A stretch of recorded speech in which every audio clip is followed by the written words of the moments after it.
Ladies and gentlemen, please silence your phones and hush your babies. The show is about to start.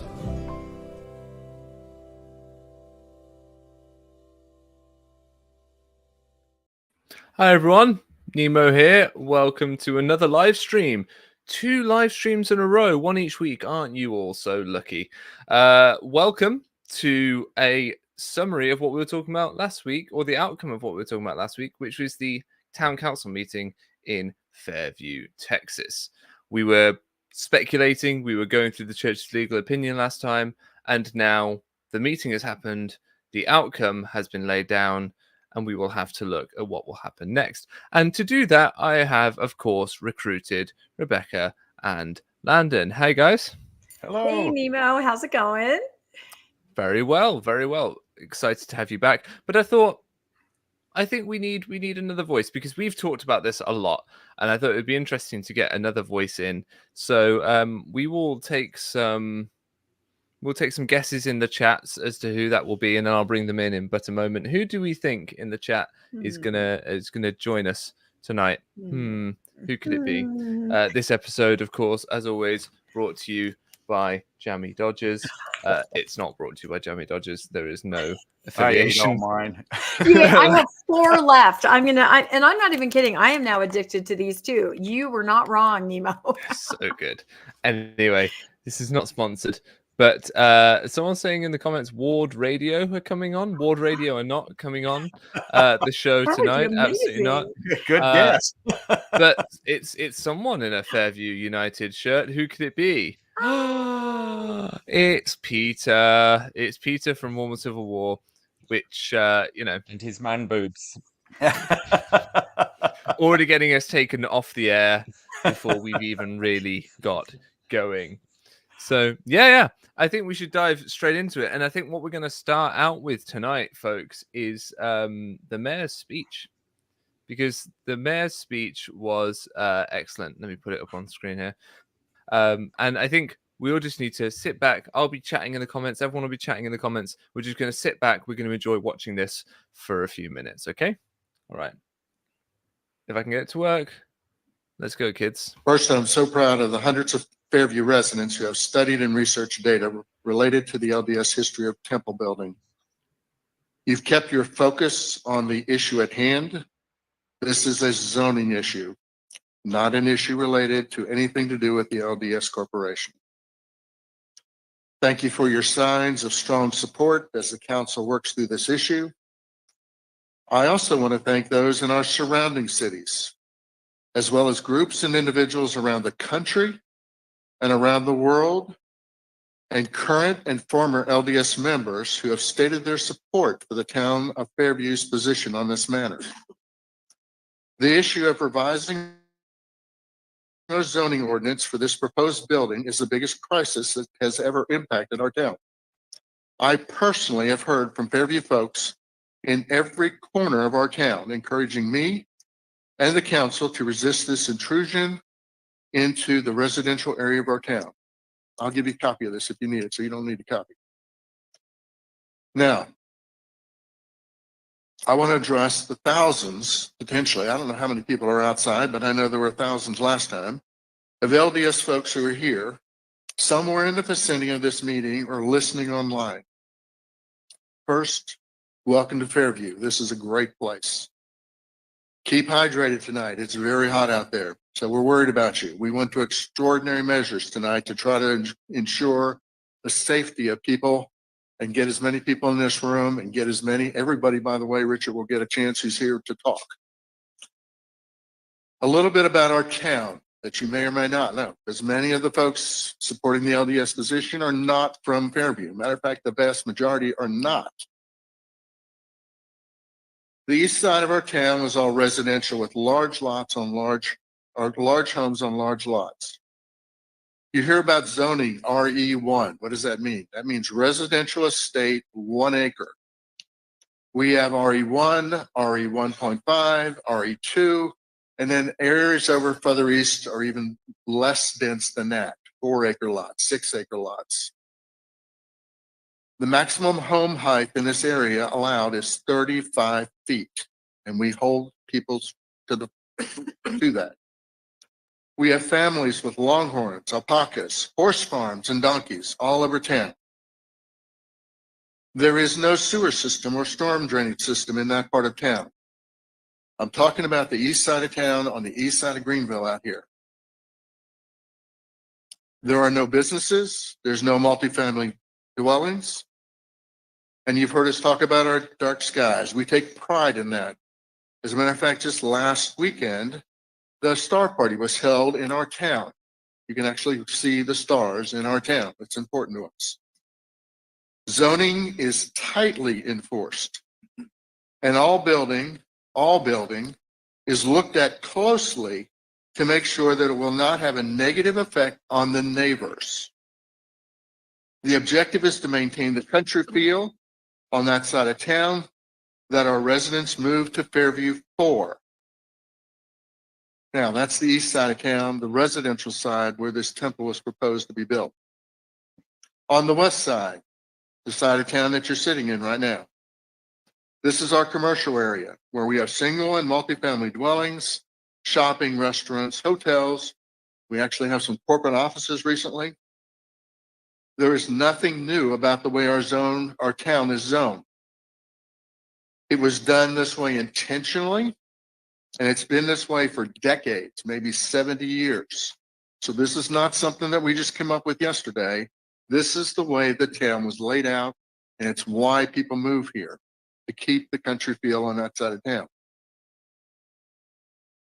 So if you were here at the meeting, I have a request. I would ask you to walk about 50 yards about that way. Go north and of the building we're in to the steps of Fairview Town Hall. And I've had some of your folks up there, which is in our commercial area. Look up at that town hall. It is 65 feet tall, coincidentally, same as what the temple is proposed to be, and contains 22,000 square feet of office space. The building that your leaders from Salt Lake City are proposing is 65 feet tall and about 45,000 square feet, surrounded by gleaming white marble and topped by a 109-foot spire. The proposed temple building itself is literally twice as large as our town hall. And then you stick the 109-foot spire on top. That takes it up to 174 feet, which is taller than our water towers. This proposed gigantic building is to be located in the residential side of town, the east side, where the maximum allowable height again is 35 feet. Every home over there conforms with this. You can actually get up on a drone and find homes that have flat roofs because of this limitation. We enforce it. At this location, this proposed building would be so out of scale, so out of place, that it would look like some alien civilization has dropped it onto that property. And I'm sorry if you don't like that, but that's what it looks like. This is the crux of our zoning problem. It is hard to imagine how an architect or site planner or a simple casual observer could not see how out of place that building would be giving the RE1 zoning. Now, again, for the LDS folks listening, this is kind of our side of what you heard a little bit ago. Your representative's position with our residents from the very start has been, if you don't like this, if you don't approve this building as is, we will sue you. If y'all remember the second information center, many of you people that are in this room were there. Your local LDS leaders, I'm talking to the LDS folks in the room, have taken the position if our residents don't like the proposed gigantic building, then move. An LDS family would be more than happy to pay a premium for your property to live so close to a temple. People who move to Fairview, they raise their families here, and they tend to stay. So we have very long-term residents in this community. We have new developments coming in, but when people get here, they tend to stay. This is why we are pushing so hard and why they are pushing so hard against this proposed building. Your attorneys from Salt Lake City are very smooth. calmly starting our conversation with the fact that they've dealt with municipalities many, many times, if y'all remember that conversation, and essentially have forced these communities to take an unwanted large building. What a thing to be proud of. Their message to us is fighting this gigantic building proposed for Fairview is really a waste of our time, and you heard that tonight. I think the word for this attitude is extreme arrogance, and it's what we in Fairview will remember about the LDS representatives. I would also add, shame on the local leaders for stabbing our town in the back. They knew exactly the impact this building would have on our town, and obviously don't give a flip, which is really disappointing. There's no secret what the town of Fairview would have done with this or how we would have reacted. And if somebody didn't tell the folks from Salt Lake City, shame on y'all. Fairview has 8 religious buildings in our small town, one of which is the LDS Meeting House. The town and its residents have had no issues with any of them. In fact, the current LDS Meeting House is the tallest building at 68 feet in our residential zone. We have offered a CUP, conditional use permit, for the proposed building that includes a 42-foot maximum building height, which, by the way, is the height of the Chase Oaks Church, with the spire going up to 68 feet, with 42% impervious coverage of the property. The size of the Dallas Temple, which most of us have been to see multiple times, is close to what might work for Fairview in our residential zone. We have suggested that. We have also suggested that if for some reason this building must be built in Fairview, which we're not sure why, but for the LDS corporate folks in Salt Lake City to save face, this large building, as is, would probably fit into the commercial zone with few issues. That's on this side of town. So I asked the LDS folks listening tonight to join with the numerous LDS groups around the country that are protesting the use of LDS's organization, Great Wealth, to target smaller communities. This is happening all over the country right now, sometimes threatening to bankrupt the town. That has happened. To try to force zoning changes so they can erect gigantic buildings in residential zones. Most of those churches that are these pictures of are in commercial zones, by the way. They're not in residential neighborhoods. If the town of Fairview and its residents are somehow forced to accept this misplaced, gigantic building, thousands of folks from this area passing by that building every day will only see and remember the legacy of LDS arrogance. I suspect that is not the legacy that you want to leave with. So I ask one more time, please, if you're here from the LDS community, please walk about 50 yards up to our town hall, take a look at that building, double the size, and put a 109-foot spire on top. That is what the issue is. The building is way too big, way out of place for that location. We've given options, what could be done. I think they're reasonable options. End of my speech. Thank you.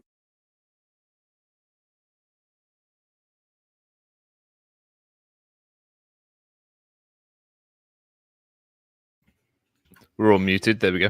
We'll unmute ourselves. There we go. Make sure Landon's unmuted. Wow. What a speech, eh? Yep. What a speech. That was unprecedented. He's amazing. That was extraordinary. Very good. And now you know why we wanted to show you all. And Richard Jones points out they had watch parties for this. Members of the church saw this unfold live. They watched the mayor essentially tear their church a new one. Although, Rebecca, Landon, was there anything going on with those watch parties? You know, it was confusing to us because there were letters sent out at first asking people in the surrounding areas. I saw letters from 100 miles away saying, come to the meeting, come to Fairview for that night. And then it said, if you can't go to the meeting, we're going to have watch parties in various stake centers. So please make sure you attend that. So I got several letters sent to me by faithful LDS that said this. So I thought they were going to have these watch parties everywhere. Interestingly, not so many LDS people showed up to the actual location. You heard the mayor say thousands outside. Last time there were thousands. First, I'm so proud of the 100. Yeah, exactly. And then as far as the watch parties, I had a few people that were going to drive by and take pictures. That never really happened. So I don't know if the watch parties even actually happened. I haven't really heard, but I do know if they did happen and the faithful LDS heard this mayor's speech, heard more of the information, I think they would start to realize now this is not about religious persecution. This is not about the LDS church. It's simply a civic zoning issue. So that might be new information for some of the LDS community. Yeah. Landon? Yeah, I'm not sure what happened either, but I will say I think the church's intent of these watch parties was to stream all their thousands of people into the city council building, and I'm guessing that the city council said we're not going to allow that. We're not going to stream thousands of people in other communities that are doing this. And therefore it became useless to them, and they may have called those off. They may have seen that was going to damage their position. Nothing would be more damaging than thousands of people from outside your town descending on your town, trying to tell it how they should vote. And the church, I think, may have seen that. Same thing with bringing people from out of town to protest outside. I don't think it went over well on the first meeting. And that's after they'd called off the people. And I think they saw that this might hurt their case more than help it. But the biggest thing I always see is I think the church knew they were not going to get this passed, and the church cannot stand for its members to see it fail. Yeah. And so they would call it off. Yeah. I mean, I got some honorable mentions in that meeting, I believe. Yes, you did. Several times. And others, which is quite interesting. I think it's somewhat validating that the issues I raised were concerning enough to church lawyers that they felt the need to try and rebut them. I think that's always a positive thing. But Peter, you watched. What do you think? What do you think of the difference between the approach of the people from Fairview, the people wearing the green shirts like this, and the members of the church who were also getting up and sort of speaking? I kind of like to see, look at the big picture. And I want to just mention, I served my mission in the Deep South. I was in the Florida Tallahassee mission in Alabama. So understand, I've been a Mormon missionary in small town America where the Mormons are an extreme minority. So I'm not just pontificating from across the pond, understand the mindset and how you can feel invaded like this.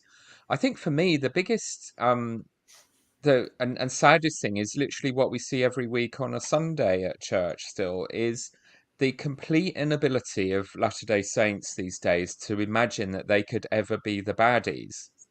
They miss so many great messages from the Book of Mormon that really speak to our poor behavior these days, but they always think it has to be someone else because everyone just repeats on a loop. The church is brilliant. Temples are a great blessing to everyone. We heard it from all the Latter-day Saints who spoke in each of these hearings. They just kept bearing their testimony of how precious it all is. And they think these magic words suddenly change reality. And as the mayor himself said, saying things like, this will put up your property values, or if you don't like it, move away, we'll buy your house, Mormons will move in. How would they not realize how utterly insulting and intimidating that is?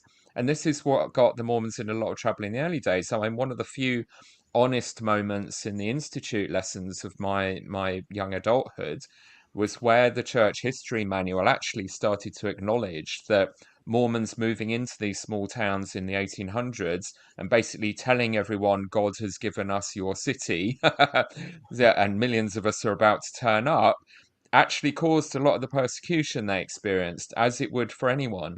And maybe this was a strategic error. And I learned that in the 1990s. Like, why have these people not learned it?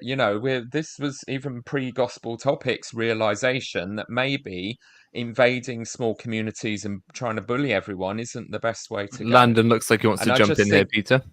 Yeah, there's no common sense. Like, it should be obvious that you don't have a watch party because you already know how this is going to go, and all your members are suddenly going to see how much you've been bullying these people. V from ID obvious, has summed there's it up. No common sense. The LDS Church, 200 years have not been able to read the room. Landon? I was just going to say it's not only a strategic error, it's a tactical error. This is on the ground, attacking directly at the members, and it was obvious right from the get-go. We didn't watch it, but the first guy they had after they presented their application was their lawyer, who spoke for 20 minutes doing nothing but threatening the council. Now, that's no way to endear yourself to a community. I couldn't believe it when I saw what was happening. Yeah, well, and then we see the outcome here. Let me see if I can get my slides working properly. Yeah, right, here we go. Here was the outcome. Go on, there you go. It was denied without prejudice, 7-0. 7 votes to nothing. So all 7 town councilmen went, no, we're not having this. We're not having this happen. But the great thing about the without prejudice part is that the church could come back tomorrow and resubmit plans that are within code. They've had it spelled out to them as clear as day what is required. And now we just wait and see whether the church will do that or sue. And that's what I want to throw to you, Rebecca. What do you think the church will do out of this? Well, as we know, and as the mayor has mentioned in a few news outlets, the very next morning by registered mail, a suit arrived. Now, it wasn't a suit from the LDS church. It was sort of, how would you describe it, Landon? Adjacent? Yeah. Well, the LDS church hates bad publicity, so they'll try any way they can to make it look like someone else other than them is doing the dirty work. So. Yeah. So they'll use other people to sue, religious persecution or right to worship, that kind of thing. But it's already in place. It's already. Did this happen in Cody? Did individual members sue first before the church came in and sued, or did the church sue initially in Cody? Well, the church initially filed 2 suits against the town. Yeah. Then they finally were able to bully the town into voting, and then the Planning and Zoning Commission wasn't even sure because they thought they had voted to approve it without the steeple. The town planner said, no, you voted for it with the steeple. And of course, he was LDS. And so the town ended up reneging and saying, we're not going to be involved in the lawsuit. And then the town citizens had to sue that, no, that decision was what, the way that their own town. was not interpreted. Yeah. So that all got really messy. But I think it was really important that the mayor of Fairview pointed out that the church is doing this all over the shop. They're doing it in lots of different places. He even spoke to Lone Mountain where they tried to change, where they did change the ordinances, right? So that it could be built. Or was that Heber? I can't remember. Both. They changed the ordinances in both. Yeah. They actually got around a CUP, which for those in Britain, that's a conditional use permit that churches have to get to build. They knew they wouldn't get one in Heber, so they went with what's called an LDA, a legislative development agreement, where they could bypass all of the county laws. And of course, with a all LDS county council, they were able to slide that right by. Yeah, and I think we saw some excellent speeches from the people from Fairview United and the local residents at large. They came up and they spoke, and I think the mayor was right to congratulate them on remaining focused on it as a zoning issue and not as a religious issue. So that was excellent. But again, all the members came up. I mean, one guy basically said the church will sue, and then when you lose, you'll have to pay the costs. So he got up, and that was the same guy who said earlier in his speech, I didn't have time to get clips through all this. I'm sure it's been covered already, but he was the same guy who said, oh, it's not, the church isn't making threats. We're not making threats. And then proceeds to say, but you guys, when you lose, you're going to have to pay the legal fees. All right. And he also said, we have the money to win. He definitely threw around the weight of the money. Absolutely. And he said, it's a done deal. Yeah. And if I'm not wrong, that was the former mayor pro temp of McKinney that made that. I believe it was one who encouraged the mayor of McKinney to write a letter to the city council. Gushing letter we reviewed. Yeah. That gushing letter that was really pro LDS, but then when the Islamic faith wanted to build a mosque in McKinney, it was voted down 7-0 on the planning and zoning. And there's no letter. Where's their gushing letter? That's what I always say. So, anyway, I'm just trying to think if there's anything else. To be honest, with that meeting, we've covered the main outcome, which is that is happened. And now what happens next? Go on, Peter. Can I ask you guys what will happen next? So you've got the law with the big acronym. So just to explain to particularly British viewers who don't know the ins and outs of this, basically there's an override that the Supreme Court has ruled that if you are building a religious building, you can ride roughshod over local planning laws as a sort of religious freedom issue. And this is highly likely to be what the church is, as it has elsewhere, is going to come back in. Yes, RLUIPA. Do you want to just explain what that stands for? And do you think it will win? Can they do anything to resist that? Or is it inevitable that that will force them to build the temple? Yeah, Landon, you should take this. What's You're the great at prognosis? explaining this. Yeah, well, RLUIPA stands for Religious Land Use and Institutionalized Person Act. And I think what you see is the church is using that as a sword. It was intended to be a shield to defend churches and religious organizations so that they could build, and so that towns couldn't say, oh, if you're trying to build a mosque here, you can't because we don't like Muslims.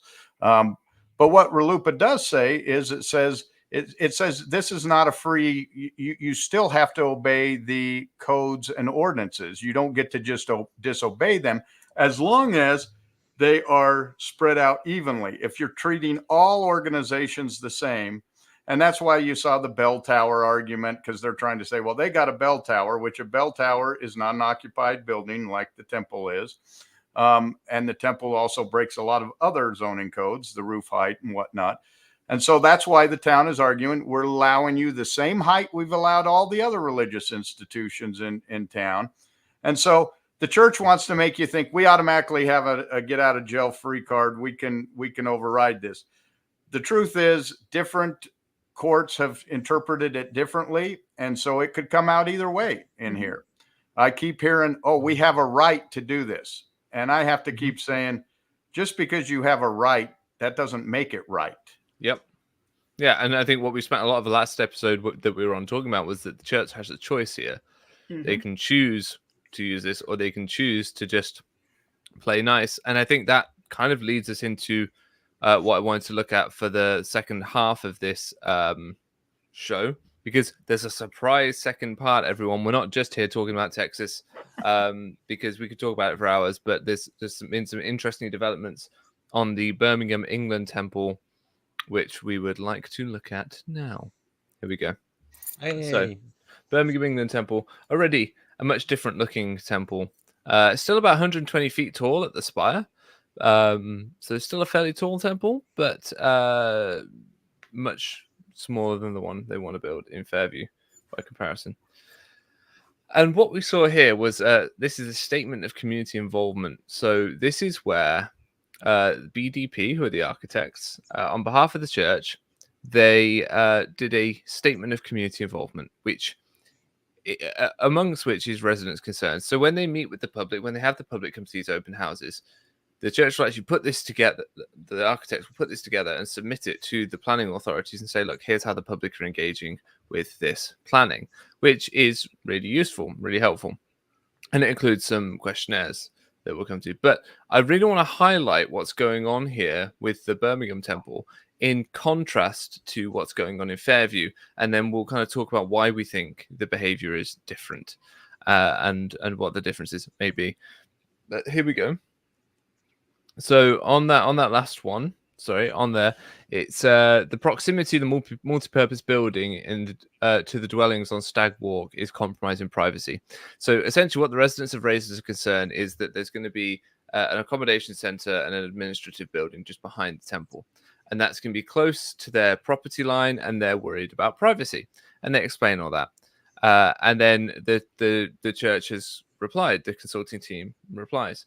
But just to show you on the plan, you see where that diamond is between the temple and the administrative building. That's where the current tall building is. And this is in a residential area as well. Thanks, Ruth pointed this out in the chat. This is in a residential area also. But you can see that building at the top of the plan is closer to the houses just above it than any building previously was. And the neighbors there are worried about privacy concerns, about people staying in those apartments being able to look out into their house. Understood, right? And the church has actually been very cooperative on this issue with the members. There's been other issues which are slightly less significant, but I wanted to read through here. Landon, could you read the left-hand column, and then Rebecca, can I get you to read the right-hand column? Basketball hoop. This needs to be removed. It is incongruous with such a holy site where tranquility, contemplation, and peace were stressed. It would also improve our living conditions, as it can on occasion be much more of a nuisance than you would possibly think. In fact, we would like you to consider a ban on all ball games policy on the site. Well, I think the church could make a better argument for a basketball hoop policy than they could for a steeple policy. Yeah, because there's one in every LDS church. Yeah, they are ubiquitous. But this is where Brits, I love Brits and the way that we do this, is they've just come in. Here's your concern. Actually, the basketball hoop, you guys told us it'd be tranquil. You've got a basketball hoop. Get rid of it, please. Thank you. And you can tell behind this is a little bit of like, that basketball hoop's been annoying us for years. And this is our chance to get rid of it. Rebecca, can you read the church's response on the right? Yes, the church says, we agree that the basketball hoop would not be conducive to the tranquil environment the temple will bring. There are currently no plans to reintroduce the basketball hoop into the new and reconfigured car park as a part of the temple proposal. Notwithstanding the above, the proposal will be the subject to the noise limitations set out within the environmental noise assessment report. Whilst the church obviously has no intention of breaking these noise limits, were we to do so, the council would have a very clear mechanism for taking enforcement action. So it sounds like they're playing ball, no pun intended. But I think what this does is it really actually encapsulates the way in which the church works when it knows that it can't just try and ride roughshod by using RLUIPA, right? They go, yeah, no, we agree, you've raised a good point, over something as small as a basketball hoop. They go, yeah, no, you raised a good point. Then they say, don't worry, there's no plans to reintroduce it. We're not trying to bring it in. But even so, even if we did, there are limits to the amount of noise we can make. And if we make too much noise, the council will deal with us. And we know that they'll deal with us. And they have a very clear mechanism for how they'll deal with us. They just lay it out there like, yeah, no, we are actually subject to kings, rulers, etc. Right? That is, they understand that they are subject to the laws when they mess with us in the UK. We had Imogen in the chat. I'm just going to throw her comment up there. In the residents meeting, because she was there, in the residents meeting, they actively discourage people from lodging formal concerns, encourage them to speak directly to church representatives first. Now, that is interesting that their concerns have still ended up part of the formal process because this was submitted to the town council. However, that then raises the question, are these, as they were all submitted, have concerns been omitted? I have no reason to think they would be. I have no reason to think the church would do something like that because the vibe I get from most of this and the feeling I get from it is that the church is playing very nicely here where they know that they have to, essentially. Peter, you got any thoughts on the basketball hoop before we move on? Well, I just think, it's basically the reason they'd have a basketball hoop in the car park is for youth activities, and they're obviously making a load of racket, which annoys the neighbours.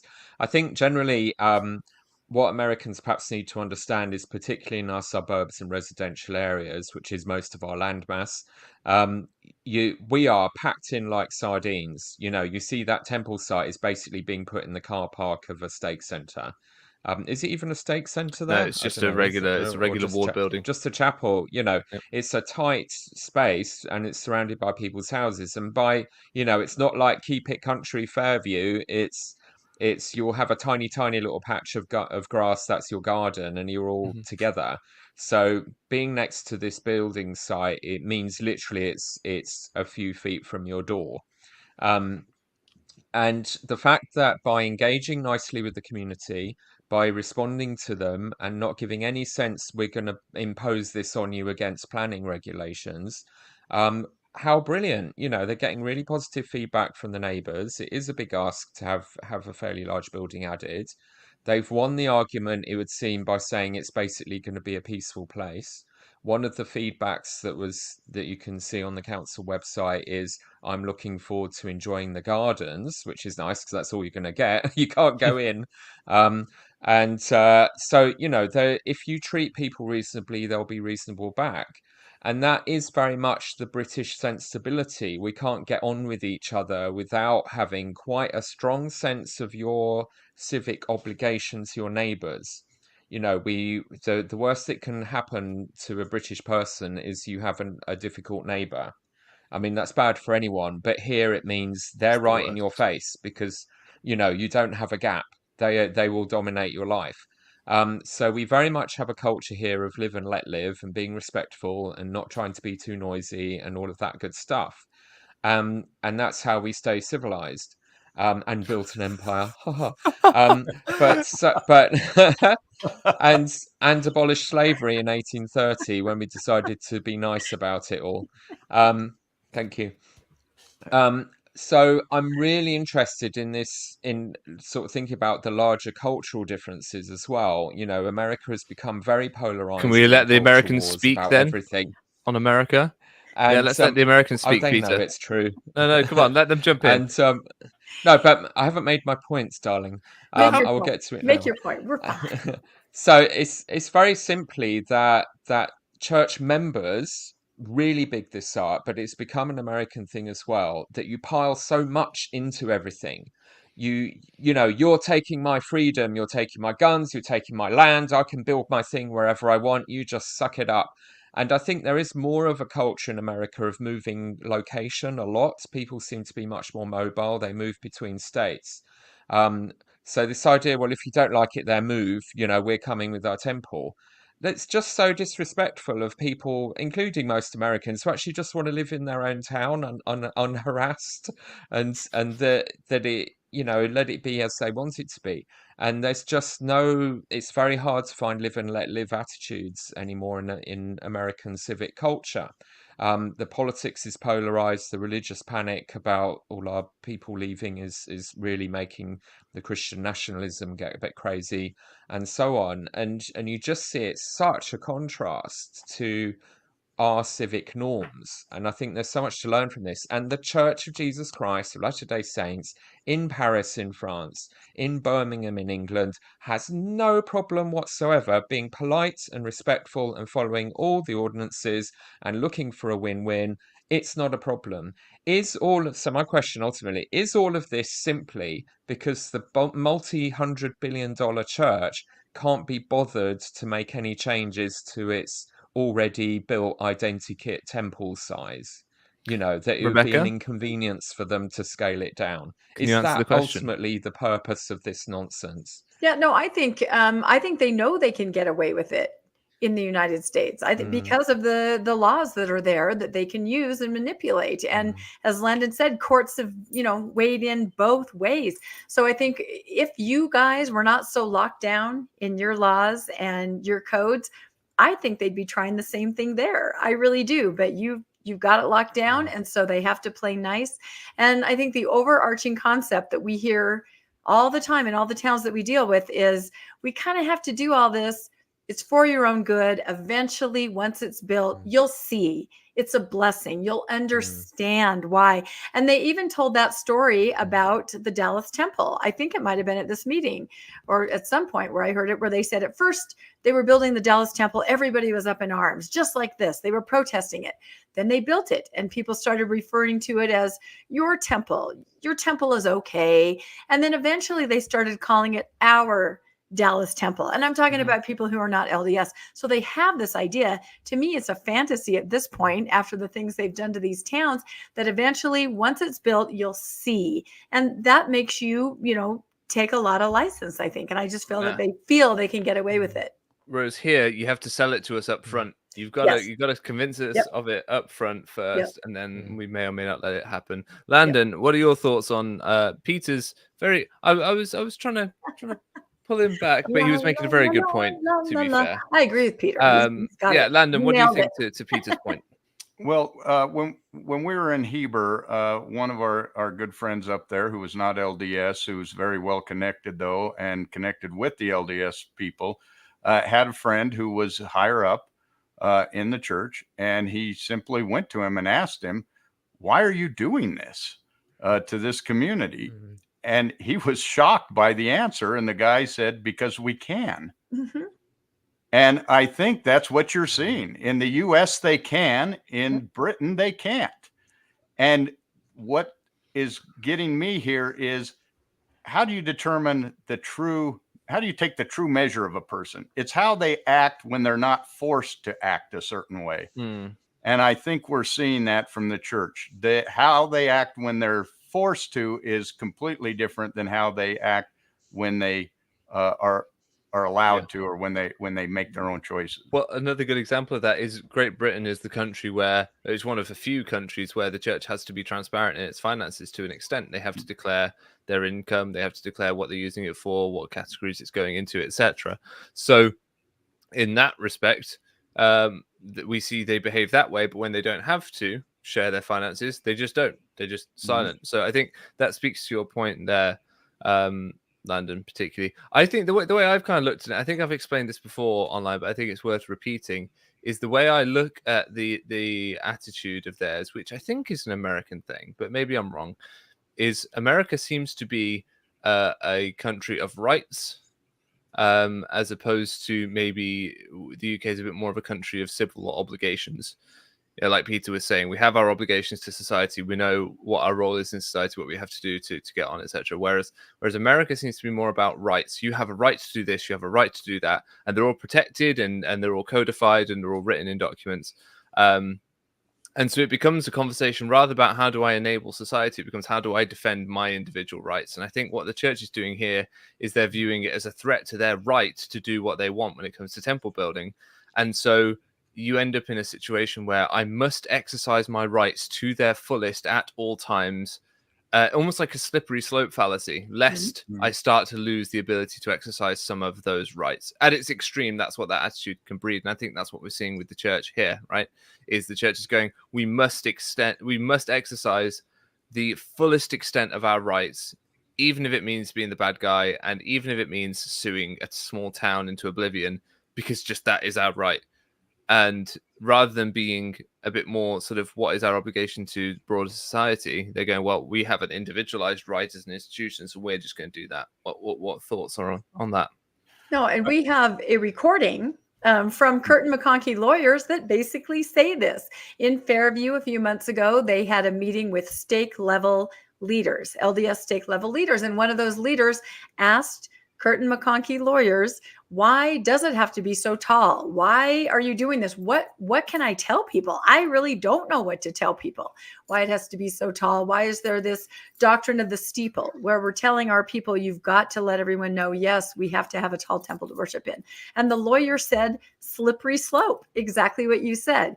He said, if we give an inch, if we give a foot here, a foot there, pretty soon, all we're going to have are 35-foot temples. And that's ridiculous because there are conditional use permits everywhere where you can build a higher building. But, codes have to be followed there. But yes, you can have a larger building, but they definitely had, at least from my take on that recording, a slippery slope mentality. You cannot budge an inch or you're going to lose it all. Did you think that, Landon, from that tape? Yeah, I was kind of thinking this through. I just like practical situations. And, if I had several big dogs and I let them out in my backyard and the neighbor kids came out and started playing on their play set and my big dog started barking and scaring the kids. If my neighbor called up and said, hey, could you take your dogs in for a few minutes while the kids play? Of course, as a neighbor, I would say, absolutely. I can see I'm scaring the kids. That's the right thing to do. Do I have a right to leave my dogs out in the backyard barking at the kids? Absolutely, I have the right. But is that the right thing to do? And I think that's what we need to be asking in this situation. Yeah. You can argue rights all you want. Let's, instead of arguing rights, let's argue what is right. Choose the right is what we claim all the time as LDS people. What's the right thing to do here? We've got some people in the comments pointing out in political science, the terms used are positive versus negative liberty, which essentially boils down to presence of obligations versus absence of restraint.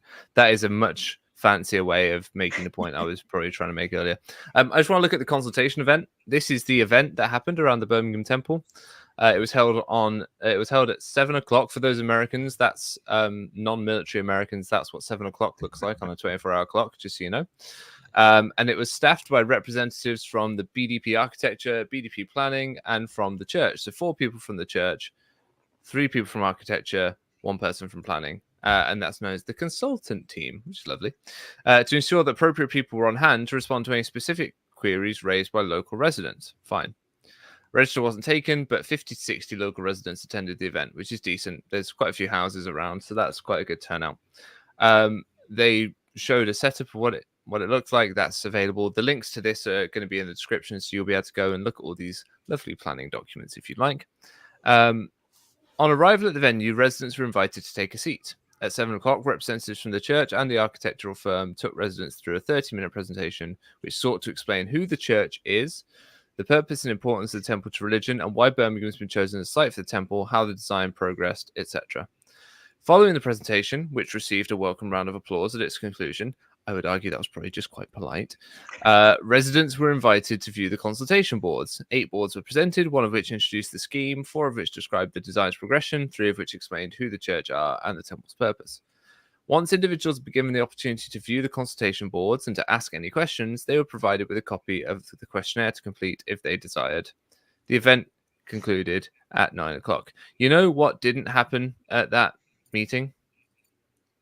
No one was threatened with RLUIPA. No one was threatened with a lawsuit. This sounds quite civilized. Now, there were people there that can tell us, for example, Imogen's back in the chat telling us that they didn't answer some specific questions at all. And there will have been, I'm sure, an element of chocolate teapotting there, like I mentioned last time with the church lawyers.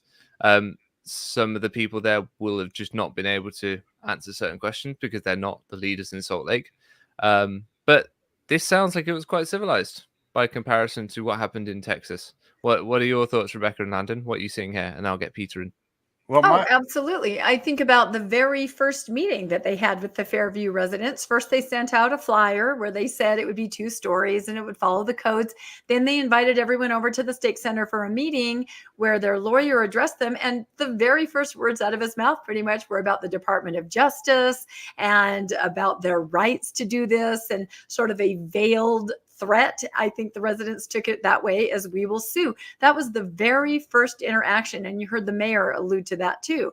And on the recording that we have of that, you could hear everyone just go, oh. I mean, it was just sort of like, are we hearing what we're hearing? That this is the first thing through the door. So no, you're absolutely correct. It's very, very different what happened at the meeting with the Birmingham Temple and what happened at the initial meeting with the Fairview Temple. Mm-hmm.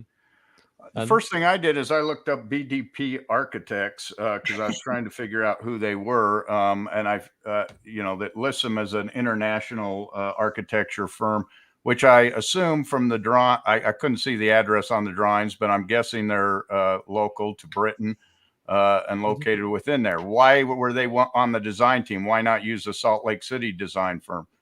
Well, the reason is because you hire architects who are familiar with local building codes and ordinances. And that's what they brought in. And they should have been familiar with the zoning ordinances and laws in Fairview as well. They should have been designing to their ordinances and to their covenants and requirements. So it looks like they're doing that here. They didn't there. In fact, I suspect they tried to build it to prosper and then moved it, and like he said, dropped it like an alien. And when they found a piece of land in Fairview, and now they're trying to force it on them. Whereas, Peter, talk us through the design of this temple, right? It's quite classical in its sort of Britishness. Yeah, so, I mean, the London one, it's in proportion. It follows local architecture. It looks a bit like a sort of slightly modern version of a traditional Anglican parish church. It's appropriately proportioned. I mean, it's going to be empty, we don't need it, obviously, but it's, so it's not going to do too much harm, and it'll be a really nice drive through McDonald's one day. But so it's not egregious. And I mean, I can't understand, but I can, because you understand how big bureaucratic institutions all become stale and dysfunctional, end up self-sabotaging, which is what we're seeing with the whole way that the church runs in every area. Why do they think this is a good idea? Like, on what planet is it sensible to go to war with the community you're putting a temple in when they know that, the general local membership may not realize yet, but the people in Salt Lake absolutely know that this church is hemorrhaging members like Totsi. 80% of all converts leave the church within 2 years. 80% of the young people raised in the church leave by their late 20s now. We're constantly seeing desperate appeals by temples, including the new ones, for volunteers to come and help run their open houses, to actually turn up and do ordinances, to be the ordinance workers. They build these white elephants, then they, like opening a black hole in a community, they then suck up all the manpower, which they desperately need for ministering and running wards and missionary work. And they're merging stakes here in order to help them do that more. But then they're dropping this in the middle of it, which will completely divert people's energy. It becomes the tail wagging the dog. We don't need them. But there's just, because of stupid decision making at the top and no longer requiring an actual critical mass of need for temples, they're just accelerating their own destruction. Karma's ruthless. They have now absolutely ruined their reputation in this town and the local area. And I do hope that all the work you guys have done to publicize this will empower other communities to stand up. They messed with Texas. They messed with the wrong people. They're starting to, for once, to realize not everyone is a sheep and that they can control. And I love the point you made earlier that, and it's something I think one of the most profound things I ever heard in a Mormon Stories discussion was, you can judge an organization, a religion, an institution by what does it do where it has the most control over people. And with that criteria, where the church has most control of people is on missions and at Brigham Young University. And those institutions, those settings, the church has gone straight for 95% of everything on every list you can find of a harmful thought controlling cults. They do the list. The second they can, they go the whole hog. And they're doing it now by using any Supreme Court ruling that they can leverage to bully towns. What really keeps just mind-boggling me is they could have had their temple exactly like they want it if they just built it on the other side of town. Mm-hmm. It doesn't have to be in the residential area. They've got half of this town. They could have the whole thing in the commercial use area, the more civic bit. And that just makes me think of the story in the New Testament, where Jesus is watching his future apostles fishing in their boats and they're getting nothing. And what does he do? He tells them, cast your net on the other side. And suddenly they get so many they nearly sink the boat. I mean, these lessons are simple. Why do Latter-day Saints not notice the stuff they could memorize at you from primary? We were taught this in primary. Cast your net on the right side, the people will come flocking. None of this conflict would have happened. Happiness all round, church gets what it wants. Why the obsession with invading people's streets where they live? I can answer that. I can answer that for you, Peter. It's onery. It's obsessive. It's bizarre. I think it's to create conflict so that the members can feel oppressed, and so that then re-entrenches them in the belief. Honestly, I think that must be forming a part of it. I just want to pick up on something you said. I've gone to the end of the slides, and then we'll go back to some of the comments from the questionnaire. But I want to pick up on something you said. This has been distributed by the London England Temple this year, so they are saying that for sisters, they are in critical or very critical or high need of, and I don't know quite how the scaling system works here, but I assumed very critical in all caps is very critical, and it's the most severe. But they are desperate for people to work in the temple that they already have.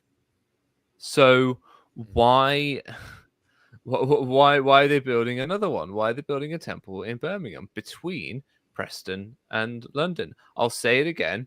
A temple in Bristol would have been better because it would have served the members who travel from Wales and the southwest, who basically for Rebecca and Landon, they have the furthest to go to get to any of the temples, apart from the Scottish members who are getting their own, and the Irish members who are on a separate island. But they all seem to think they're getting one now that they've created the Dublin stake and made it massive because they merged in Limerick district.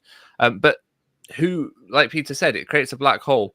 Well, where we could be out ministering to the community and trying to convert people to the church and doing all the things that you would expect the church to do outside of itself, they're just creating more busy work now for people to just spend evenings in the temple and make them go to the temple. Anyway, let's see what the locals had to say, shall we? If I can remove this for a second and get all my ducks in a row, we'll see what the locals had to say, because I think it's really good to look at what the locals say when they're not being threatened with lawsuits. And James Morph, thank you very much for your kind donation. I'll do my little beg for donations a little bit later. So look forward to that, everyone. Okay, here we go. So I loved this because they said, prior to hearing about the temple proposal, were you aware of the Church of Jesus Christ of Latter-day Saints religion? The person said yes. If yes, how would you describe your overall view of the religion? And they went neutral. Please give the reason for your answer. I belong to the Church of England, which is, I know, tickles me. And then they go through about were you aware that the church had temples elsewhere in the country? And they said no. If yes, how would you describe the view? Well, I mean, they didn't need to say anything, but they chose to say neutral. And then please provide any additional comments. Please do not, underlined twice, very important, call it Birmingham. The location is the royal town of Sutton Coldfield. It's been a royal town for 600 years, maybe 500 years or so. It's had a royal charter. It's declared a royal town, which is something that happens to towns around the UK from time to time when the king likes it. Again, consider changing the name. Royal Town of Sutton Coldfield Temple. It's the royal town of Sutton Coldfield, everyone. That's what they want you to know. It'd be cool to have royal in the name. Mm-hmm. We're all kings and queens. We're told we're going to be literally kings and queens, priests and priestesses, gods and goddesses, whatever, in the endowment. Why not call it royal? That would be perfect. Yeah, I grew up in Royal Tunbridge Wells Ward. Temple. Can I make one point about They're that? very proud of their civic pride. Yeah. Of course, in McKinney and Fairview, there's this issue. The towns together have a little bit of animosity between them. So to the Fairview residents, having a temple called McKinney has just been, they cannot understand it. And it's very upsetting to them.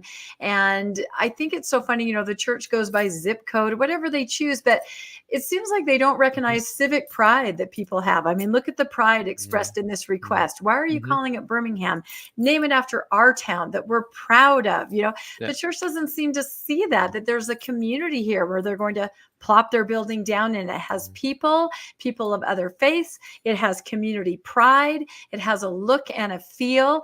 It just adds to my opinion that they don't care about those kinds of things that already exist. In the church's defense here, this is as close as it gets in the UK. The London Temple is 40 miles away. Yeah. In a different county. The Preston Temple is 13 miles away, but it's in Lancashire still. This one is only 8 miles away from the center of Birmingham. And in the 1980s, when they established the metropolitan county of the West Midlands, Sutton Coldfield became part of the city of Birmingham, became part of the larger conurbation. So technically it is part of Birmingham also, but it has a history of its own all the way back to the Bronze Age as a settlement. So, it's got a good 1,000-year head start on whatever happened in the 80s to make it technically part of Birmingham. So the members have every right to think this. Landon, I can see thoughts brewing. I was just thinking, it seems almost like the church is a fashion designer. They have to say, London, Birmingham, Paris, they can't say Town of Coldfield, where they're really at. They say it sounds like it's a much larger temple if it's serving London. Yeah, I think that's where they're going with that. Why is my second screen just turned itself off? That is worrying. Okay, well, that has ruined the slideshow. But while I sort out these technical difficulties, I could let Peter filibuster, or I could invite you all very kindly to donate to the channel and recognize the work that everyone here has done and support this work going on and continuing. I genuinely don't know how I'm going to fix this slideshow issue. So you guys, please filibuster while I try and fix it. Thank you. Right. I feel like Rebecca. I feel like you could just read the comments. I mean, of course you showed them, but you could also just read through the responses to the questionnaire. I think it's interesting that there even was a questionnaire. I've never seen that in any of the other civic meetings that we've covered with the other towns, Cody, Heber, Bakersfield, Lone Mountain. They've never asked for responses back like this or given people a chance to weigh in. So this is unusual. Fixed it. Yeah, no, it is. Can I answer why that is? Become part of the process. Yes, Peter. Yeah, it's humility. The church here knows it's weak and fragile and always hanging by a thread, as it is in most of America as well, although the people in Utah don't notice this. And so we've always been incredibly anxious about what people think of us. So to actually ask, have you even heard of us? And what do you think? We're desperate for sort of a feel for PR and what's going on, and does anyone even care? This comes from a very long period of being misunderstood, almost unknown, and a tiny, tiny, tiny minority in any town we're in. But Jesus was all about humility. Again, it's flabbergasts me that a church obsessed with calling itself by Christ's name hasn't even learned Christianity 101. Where would Jesus put a temple? Not in a wealthy and comfortable suburban neighborhood. It would, for me, as I've said before, one of the most beautiful Mormon experiences I ever had was we did a school trip to New York, and I snuck out the hotel one night because the Manhattan Temple was around the corner from where we are. And that was a beautiful experience. The Manhattan Temple is stuck next to an incredibly busy road. You see the Trump Tower at one end of the street and the CNN building. There's traffic, there's smoke coming out of the road, which for me was a bit reminiscent of the sacrifices being burnt in front of the tabernacle. And it's and surrounded by skyscrapers. It's a very urban setting. But that was brilliant. God is here. God is in Babylon. God is in the city. God is where the people are, where they're working, where they are shopping. That see us, not oh, we'd rather have it really silent because we got some idea that true holiness is quiet, and that holiness, and I mean all the nonsense about looking to the sky to feel our heart lifted to heaven. Heaven isn't in the clouds. That's what 3-year-olds think. Heaven, Jesus taught, the kingdom of heaven is in your heart. It's with the people. It's not, you don't have to look up at the sky and there's the God in the sky to, like some Bronze Age sky god Lion or King, Thor right? or something. It's just ridiculous. Yeah. It's like all of this is the literal opposite of the most basic Christian principles of humility. What happened to turn the other cheek? What happened to, if they're imposing something on you, you go the extra mile, you walk the second mile with the person imposing a rule on you. What happened with Paul teaching, when in Rome, do as the Romans do? Don't be deliberately offensive to Peter, people's you've culture, forgotten, because that sabotages your mission work. This is white capitalist I mean, they just Mormon don't Jesus. have the first clue. Well, this isn't the Jesus American. of the New Testament. This No. is supply side Jesus. yeah, exactly. But as I keep saying to people, we get frustrated. We get so angry. Like, why can't they see this? Why doesn't something happen to make them realize? Well, the big news about the 21st century is the karma is instant. They have screwed up their reputation irretrievably in that region yet again. The world knows about it through social media. They are hemorrhaging members like Topsy. They've got a little blip because some missionaries waited till after COVID, and they've got released these stupid films with general authorities claiming it's, the youth of the church are not leaving. You've got Ward Radio going on about how the church is booming and growing while all the others fail, which is complete nonsense, and they know it. But these people are being ruthlessly punished. Their children are leaving, their stakes are failing and merging, their temples are increasingly empty. God will not be mocked. They I'm are going to doing ask you it to all end it there, wrong, Peter. and it's not a case, and they're not getting away with it. Yeah. They're not No, getting no, away I with agree. it. And if they're too stupid to realize that they're not getting away with it, it's been a total disaster as a strategy. They deserve the entire collapse of their religion that is imminent and is already well underway here and in lots of regions of the world. There we go. They've already lost. Right. It's Okay. hubris. We good? Yeah. Good. Zen. We get Zen again. Right. The people in the comments are very, very excited by your rants, though, Peter. They're glad to have you back. They love me kicking off. They love you kicking off. Right. Let's just look through some more of these comments from the people of Royal Town of Sutton Coldfield. Some of them are concerned by a loss of privacy, a loss of light due to proximity of the buildings and surrounding trees to the rear side of the property. Again, they seem more concerned about the sort of ancillary building rather than the temple itself. But again, they're expressing it, and they've been given a place to express it. They've not just been told, "Oh yeah, we're building this thing. It's only going to be 2 stories, and it's going to meet all city code." Well, it doesn't meet the code. It's actually 3 stories, and even if you're looking at it as 3 stories, those are some massive stories that we're looking at. So, I think that is there's a very different approach again. But this individual then said, following the meeting, we felt positive and reassured that the church will take our concerns on board and will work with us to agree compromised outcomes. Additional drawings and detailed landscape information to be provided for the rear of the outbuilding to include height restrictions to the trees. As also discussed, if we could have a marker or pole to indicate the height and the distance from the rear gardens, this would reassure us of the proposal.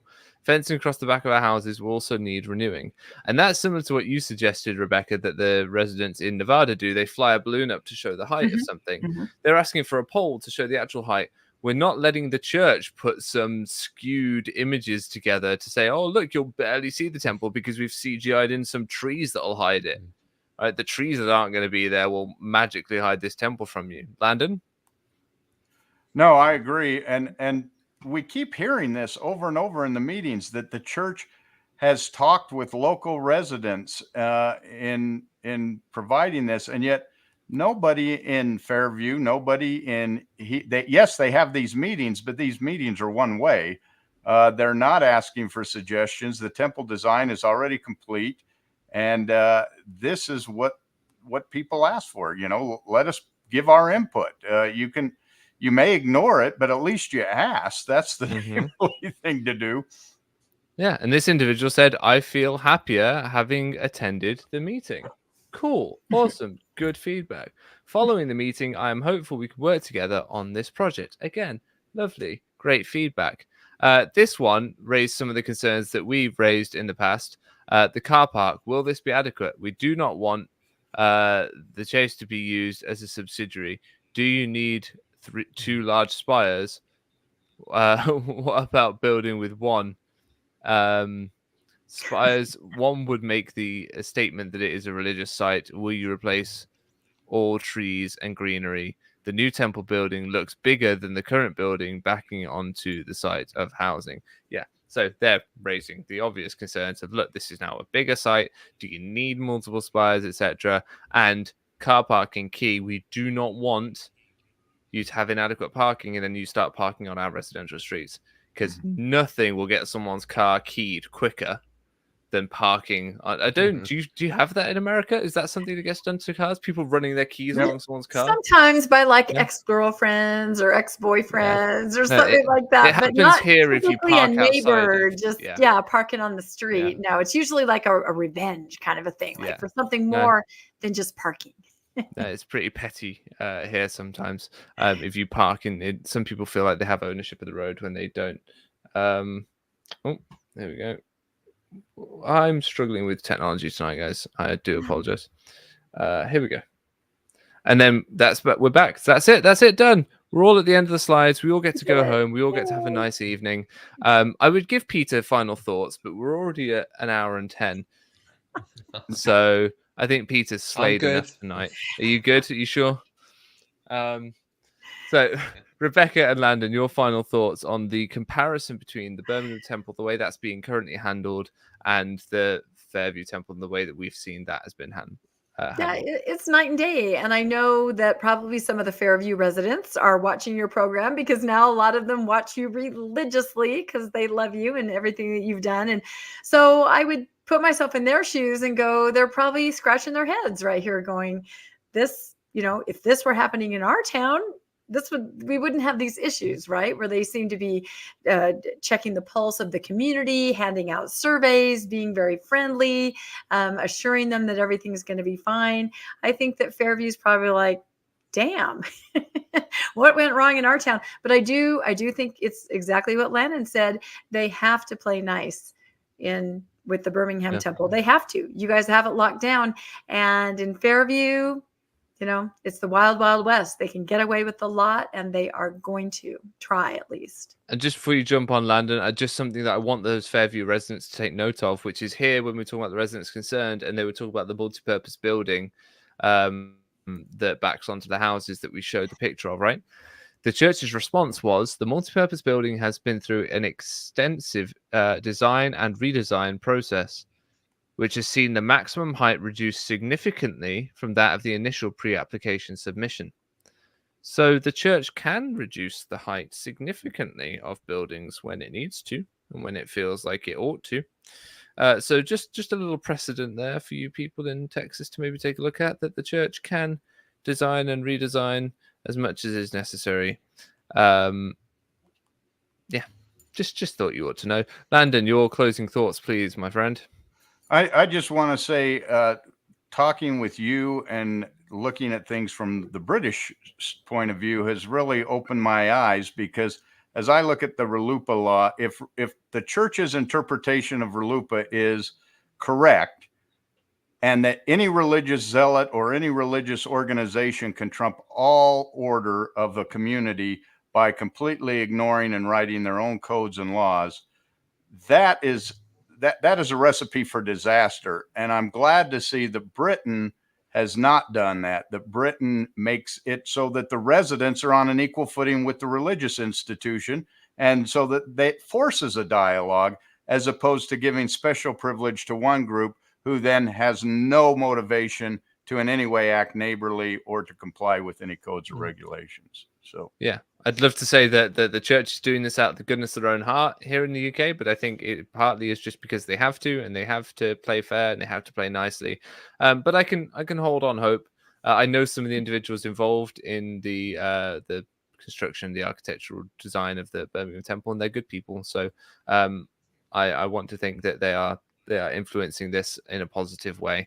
But that's it, folks. I'm going to make me big on the screen, because it's really all about me, isn't it? That's what other internet people would tell you is going on in my little world. But thank you very much for joining with us. Thank you very much for tuning in. If you wonder why my screen looks so weird and why I'm so big, I've had to put a different lens on my camera because I can't find the other one. Disaster. But we soldier on nevertheless. If you like this, make sure you hit the like button. If you want to see more of this, make sure you hit the subscribe button. There'll be people here that have not come to the channel for the first time. I did the LADBIBLE video. There's people coming over from that now. If you haven't seen that, I'll put that in the description as well, because I did a thing. I went on LADBIBLE and I spoke about the church, and they seem to really like it. And yeah, if you like this video, like it. If you want to support my work, there's a donor box link. You can send monthly donations or monthly support to this channel to help me keep doing this as my full-time job. Thank you very much to Peter, Landon, and Rebecca from Mormonish and Mormon Civil War. Have a great day. And it's the next day now here in the United Kingdom, so I'm going to go to bed. Good night, everyone. Take care. Be kind to each other. Bye.